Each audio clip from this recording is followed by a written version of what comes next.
आपण आज करूया गोसावळ्याची भाजी। तर इथं मी गोसावळ चिरून घेतलंय आणि आता इथं तेल तापायला ठेवलंय।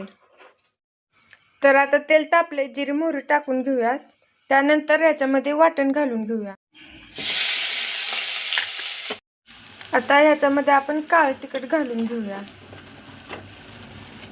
आता काळं तिखट मस्त भाजून घेतलंय। आता हे चिरलेले गोसावळे टाकूया।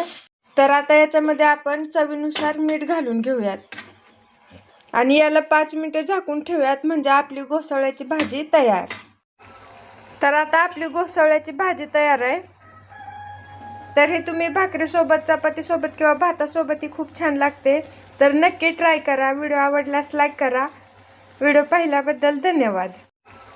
तर आता आपली गोसावळ्याची भाजी तयार आहे। तर हे तुम्ही भाकरीसोबत, चपातीसोबत किंवा भातासोबत ही खूप छान लागते। तर नक्की ट्राय करा। व्हिडिओ आवडल्यास लाईक करा। व्हिडिओ पाहिल्याबद्दल धन्यवाद।